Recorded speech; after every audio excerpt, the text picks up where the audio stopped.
Assalamu alaikum wa rahmatullahi wa barakatuh. Welcome, dear viewers, to a new episode of Qur'an Science. This is your host, Tamer Mumtaz, welcoming our dear professor, Dr. Zaghloul AL-Nagaa, head of Committee on Scientific Facts in the Glorious Qur'an Supreme Council on Islamic Affairs, and our dear friends, Fuad and Mustafa. The topic of today's episode is obscuring the sign of the night.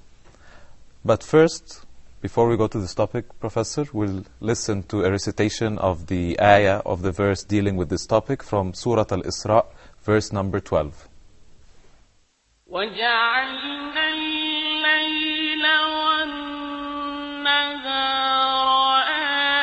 آيَتَيْنِ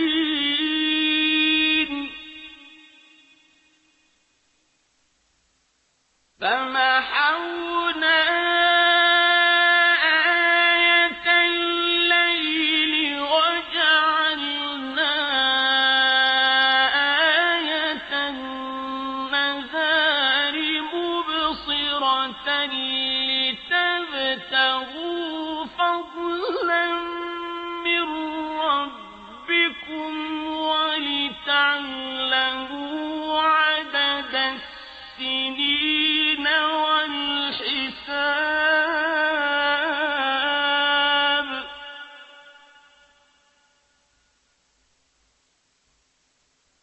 وَكُلَّ شَيْءٍ فَصَّلْنَاهُ تَفْصِيلًا.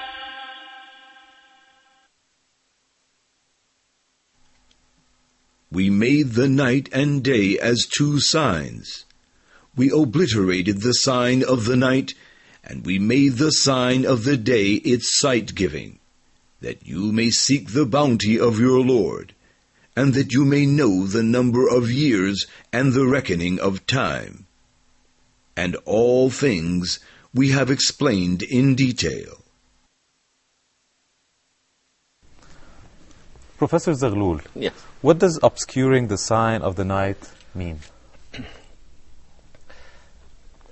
I begin thanking Allah subhanahu wa ta'ala, our creator, the creator of the universe and everything that's in it, and seeking his blessings and mercy on the seal of prophethood, Prophet Muhammad sallallahu alayhi wa sallam. May Allah's mercy and blessings be upon him. I greet you all in our Islamic way. Assalamu alaikum wa rahmatullahi wa barakatuh. And your viewers as well. And begin by saying that this verse is a unique verse, really. It struck me by the meaning it's carrying, and it took me years to try to analyze what's meant by obscuring the sign of the night. Yeah. The verse reads, وَجَعَلْنَا اللَّيْلَ وَالنَّهَارَ آيَتَيْنِ. Allah subhanahu wa ta'ala is saying, verily, we have made the night and the day two of our signs. وَجَعَلْنَا اللَّيْلَ وَالنَّهَارَ آيَتَيْنِ فَمَحَوْنَا آيَةَ اللَّيْلِ. We have obscured the sign of the night. وَجَعَلْنَا آيَةَ النَّهَارِ مُبْصِرَةً. And made the sign of the day quite obvious. لِتَبْتَغُوا فَضْلًا مِّن رَبِّكُمْ. So that you can seek the bounties from your Lord. وَلِتَعْلَمُوا عَدَدَ السِّنِينَ وَالْحِسَابِ. And so that you can reckon the succession of days and years. لِتَعْلَمُوا عَدَدَ السِّنِينَ وَالْحِسَابِ وَكُلَّ شَيْءٍ فَصَّلْنَاهُ تَفْصِيلًا. And everything we have detailed beyond any detail. So I started reading what the early Mufassirin said about this. Some of them said the sign of the day is the sun, and the sign of the night is the moon. But if this is so, the moon is still there. What does the Quran mean by obscuring the sign of the moon? Some scholars said probably it means the darkness in the moon. The moon is dark and is only lit by reflecting the light of the sun, the rays coming from the sun. So the moon has always been dark, and it is still dark, and nothing has changed. What do we mean by obscuring the sign of the night? Some other scholars said probably the moon was a star in the past, glowing like the sun, and then Allah has caused it to fade out, and it became dark. And this may mean obscuring the sign of the night. But scientifically, this cannot be accepted, because the smallest size, or mass, if I say smallest mass of any heavenly body to react like a sun, like a star, is something within the range of our sun. And the mass of the moon is too small to be a star. Secondly, if it were a star glowing by energy and nuclear fusion, it would have destroyed the earth, to have evaporated the water in seven oceans. It's very close. Very close. Yeah. 380,000 kilometers on the average. This is a very short distance compared to distances in space. So it would have evaporated the water from seas and oceans and rivers and lakes. It would have destroyed the atmosphere of the earth completely. Yes. Would allow the air to expand and to escape in outer space. And that's why this suggestion also was difficult to swallow, to accept. Wallah, it took me years pondering about this verse until I came to realize that Allah subhanahu wa ta'ala has created several spheres of protection for our earth. We have the atmosphere, the area where we get changes of the climate, we get clouds, we get rain, the atmosphere. And then we have on top of that the ozone layer. And the ozone layer, Allah has created it to be a protective layer for life on the surface of that planet against ultraviolet radiation. Ultraviolet radiation is very destructive. It can burn forests, it can burn animals, burn plants. It can cause skin cancer. It can destroy the eyesight. But small doses of it, I think. Small doses only can penetrate, but the bulk of the ultraviolet, we need ultraviolet radiation, yes, but it allows only a very small percentage of it to reach the earth. But it expels the bulk of it to outer space. Okay. Above that, we have what we call the ionosphere, the ionized layer of the atmosphere. And the ionosphere is a charged zone charged by electric particles. And this zone, first of all, it sends back radio waves. It sends back to us telecommunication waves. So it reflects, you mean? It reflects, yes. Reflects, yes. Reflects. So it's useful for communication on the surface of the planet, and yet it again protects the Earth from cosmic radiation. Within the ionosphere, we have what we call the radiation belts, or the Van Allen's belts. And these are belts where radiation is excessively concentrated in it. Mm-hmm. And these are the physical protectors of the Earth from cosmic radiation. They're harmful, cosmic radiation? Oh, very harmful. The radiation coming from? From the sun and from other stars as well. Okay. And the Earth is showered every second by billions of these cosmic rays. And actually, cosmic rays, if they reach the surface of the planet, or the surface of Earth, to destroy all life, and in no time, actually. So, by the grace of Allah, we have these successive layers to protect the Earth from cosmic radiation, from ultraviolet radiation, and above the ionosphere, we have what we call the magnetosphere. And the magnetosphere also expels or participates in expelling cosmic radiation and minimizes the impact of meteoric bodies, meteorites, and falling meteors from outer space. coming from outer space. It slows it down, or?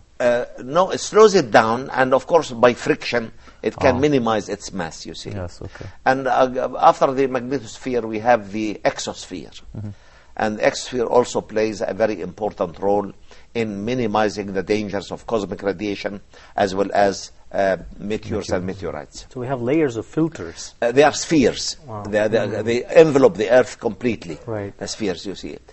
And of course the magnetosphere allows the cosmic radiation to come to the two poles of the Earth and revolve around it. And of course reflected back to it, and do not enter into the lower atmosphere. Okay. And so really these protective layers, scientists were wondering, were they there from the very beginning of the creation of the Earth, or they were formed later on? And there was no answer. Nobody could answer this question. From this verse, I came to the conclusion that these protective layers were not there at the moment of the creation of the Earth.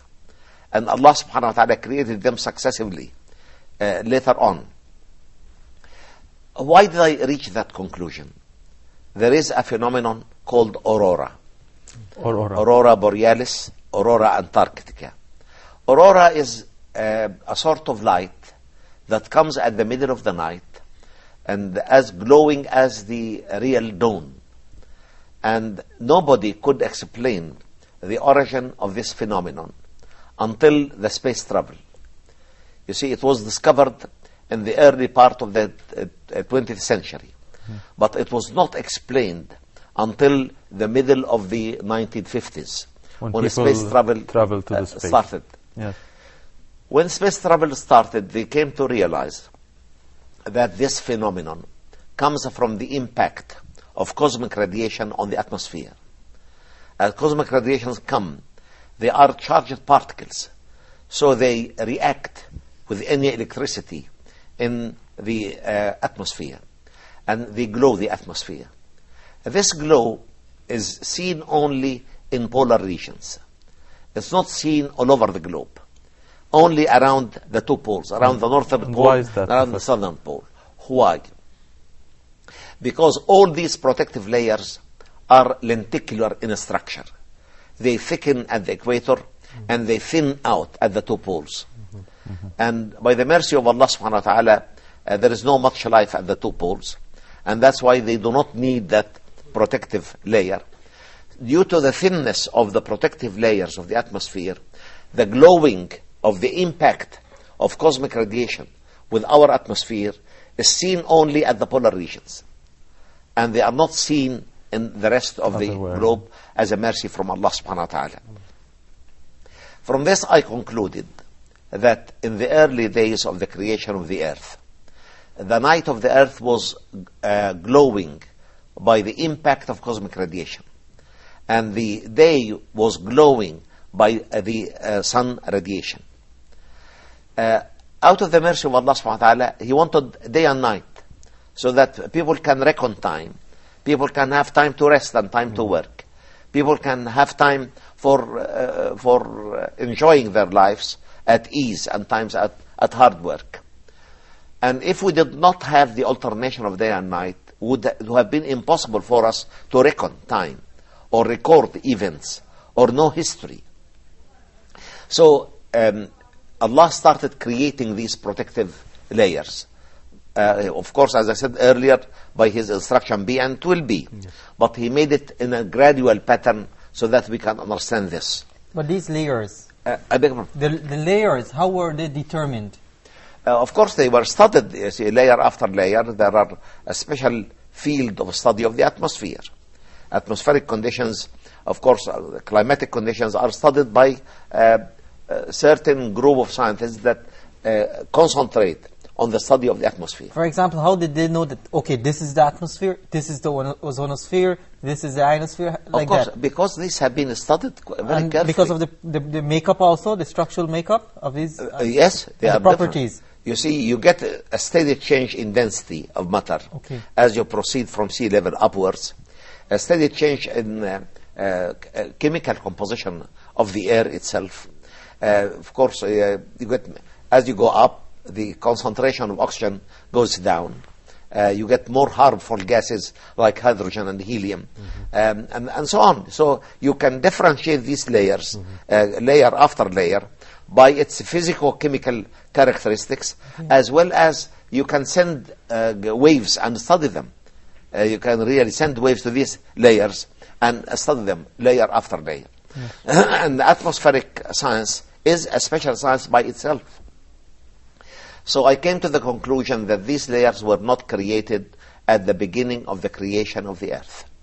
So the night of the Earth was lit by the impact of cosmic radiation, and the day was lit by the impact of solar radiation. Out of the mercy of Allah subhanahu wa ta'ala, these layers started to build up. And as they built up gradually, they obscured the sign of the night and left the sign of the day quite obvious. And that's why Allah is showing His bounties upon us in this verse. وَجَعَلْنَا اللَّيْلَ وَالنَّهَارَ آيَتَيْنِ. Allah is saying, we have made the night and the day as two distinctive signs. وَجَعَلْنَا اللَّيْلَ وَالنَّهَارَ آيَتَيْنِ فَمَحَوْنَا آيَةَ اللَّيْلِ. Then we obscured the sign of the night. وَجَعَلْنَا آيَةَ النَّهَارِ مُبْصِرَةً. And we made the sign of the day quite obvious, quite clear. لِتَبْتَغُوا فَضْلًا مِّن رَبِّكُمْ. So that you can seek the bounties of your Lord. وَلِتَبْتَغُوا فَضْلًا مِّن رَبِّكُمْ وَلِتَعْلَمُوا عَدَدَ السِّنِينَ وَالْحِسَابِ. So that also you can reckon the number of the years, and you can count your time, and precisely times for prayer, times for giving dues and rights to others, time for pilgrimage, time for travel, time for study. Without the alternation of day and night, man could have never reckoned time, could have never recorded events, could have never known history.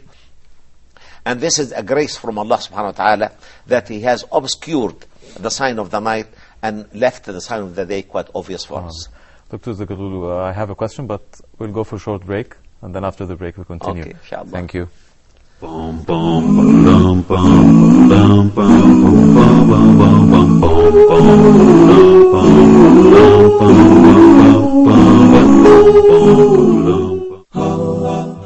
Huda TV strives to bring you, our viewers, the best in Islamic programming.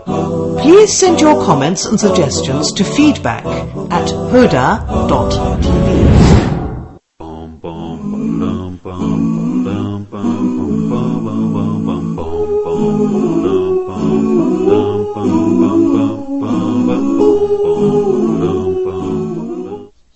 Dear viewers, welcome back. Professor Zaghloul, you said that cosmic radiations or cosmic rays are very harmful and they could destroy the Earth. Yes. And you also said that the protection layers were not always there. Yes. So what protected the Earth before the protection layers were there from the cosmic radiations? A good question. You see, we know that our Earth is as old as 5 billion years. It took the preparation of the Earth to be suitable for living almost, how would I say it, almost 2,000 million years. Slightly less, but around that figure. And because the oldest record of life on Earth goes back to 3.8 billion years. So 3.8 billion years, almost 1,200 million years, or 1,200 million years. It took the Earth to be prepared, to be suitable for living. Okay. So during this phase, the atmospheric layers were created, one after the other, and it was completely finished before the creation of the first form of life. So in the early days, the earth was impacted by cosmic radiation, Okay. but there was no life to suffer. Oh. And probably these cosmic radiations did play a role In forming the... in forming the earth. So they are only harmful for the forms of life, but not for the earth as a no, as a only mass. harmful for living beings. Yes. But not for rocks or soil or anything. So like the that. earth was basically prepared for the human being to definitely. serve the human being, put it that way. Well, not only for human beings, but for forms of life in general. Right. Because I do believe that we are not the only inhabited planet in this universe. But of course, the conditions on Earth are suited for this particular type of life. Yes. Other planets may contain life different from what we know on Earth, but life that suits the atmospheric conditions, the solid conditions of the planet itself. So for every planet, there may be a certain type of life that suit the conditions on that planet. And I'm not bringing this from my own thinking, but the Qur'an says, وَمِنْ آيَاتِهِ خَلْقُ السَّمَاوَاتِ وَالْأَرْضِ وَمَا بَثَّ فِيهِمَا مِنْ دَابَّةٍ وَهُوَ عَلَى جَمْعِهِمْ إِذَا يَشَاءُ قَدِيرٌ. And the translation goes that Allah subhanahu wa ta'ala, out of His many signs, is the creation of heavens and earth, and what He has spread in them out of trodders. And trodders does not mean angels, means creation different from us. وَبَثَّ فِيهِمَا مِنْ دَابَّةٍ وَهُوَ عَلَى جَمْعِهِمْ إِذَا يَشَاءُ قَدِيرٌ. And when He would like to collect them back, He is capable of doing that. So Allah is saying that He has spread life in that universe. But sadly enough, scientists try to assess life within the parameters of the earthly life. But it does not necessarily be that. You see, so they brought some soil from the moon, and they injected it into some living beings on Earth, and they said no reaction. So there must be no life on the moon.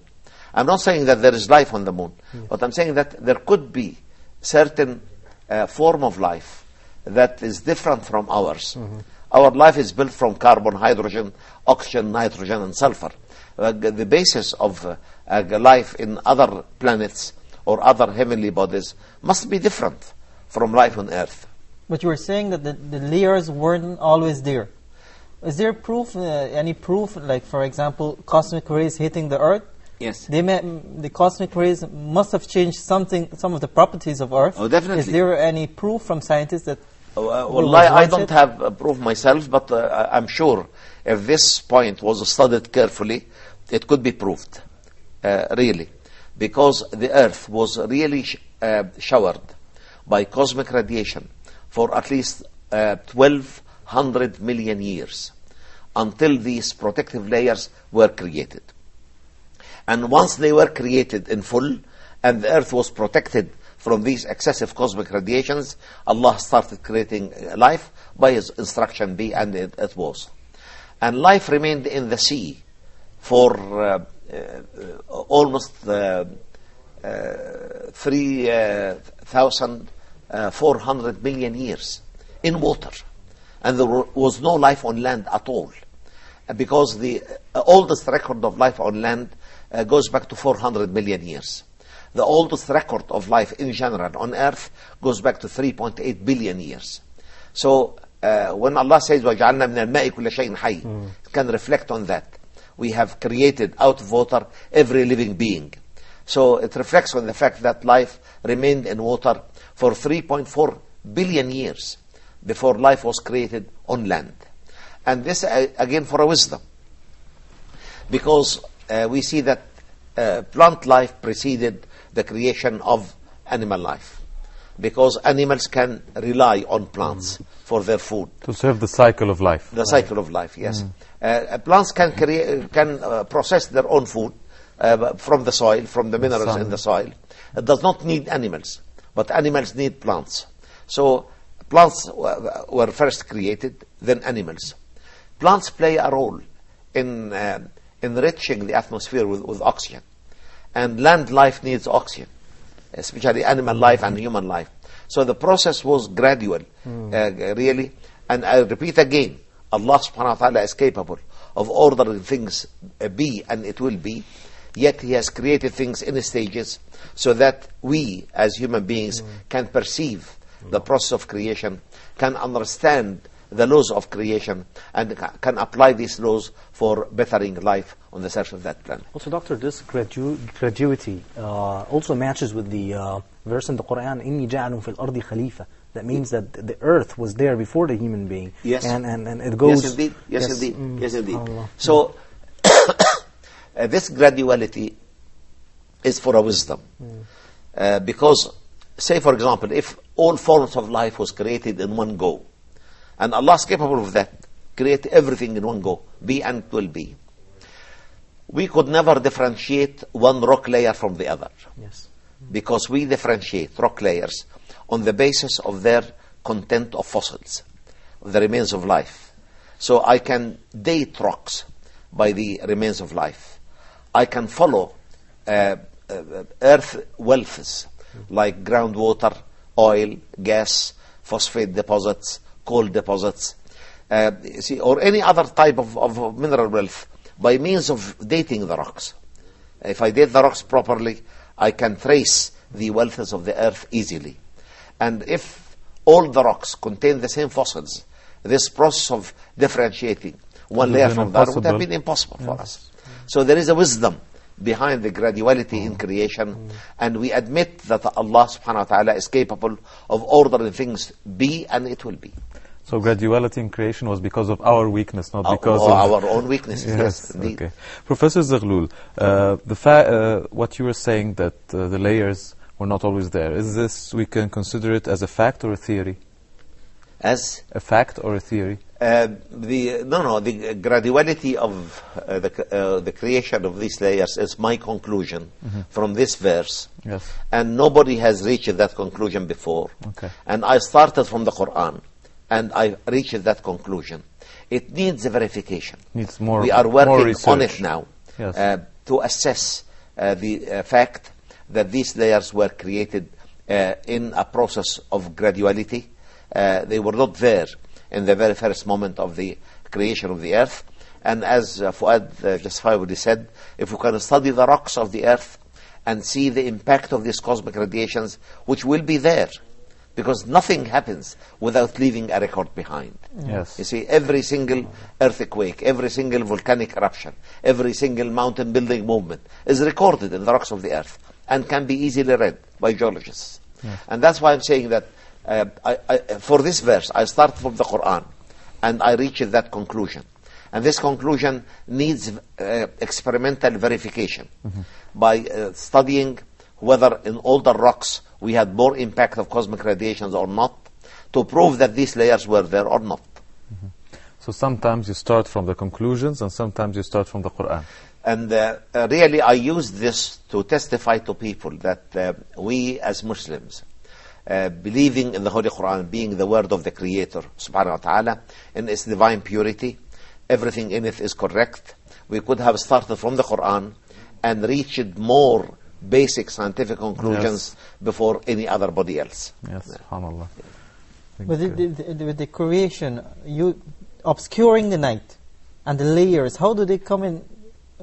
Obscuring I said that the two signs of day and night is the light. The sign of the day is the radiation of the sun that is reflected on the molecules of condensed air in the lower atmosphere, on water vapor molecules in the lower atmosphere, on small solid debris in the lower atmosphere. And as they are reflected several times, you see, they are mixed together to give this beautiful white light of the day. Okay. The Quran distinguishes between reflected light and transmitted light. You see, الذي جعل لك الشمس ضياء والقمر نورا. He says he made the sun as a source of emitted light and made the moon as a source of reflected light. And actually in English you cannot find this differentiation. Yes. All is light, you see. Yeah, all there's is light. only one word. You see, and persistently the Quran separates and distinguishes between emitted light and reflected light.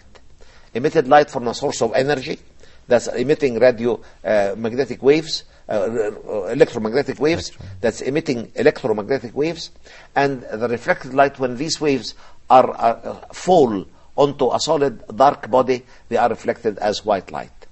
Because as these electromagnetic waves are radiating from the sun, most of them are invisible. You cannot see them. Radio waves are not seen. X-rays are not seen. Gamma rays are not seen. So there is only a small belt of the electromagnetic wave that can be seen, called visible light. And this visible light is emitted from the sun at different wavelengths. And these different wavelengths cannot be seen clearly as we see it in the daylight, because of the multiple reflection on these particles, the gas molecules, the water vapor, and the solid particles. It gets mingled together to give you this beautiful white light of the day.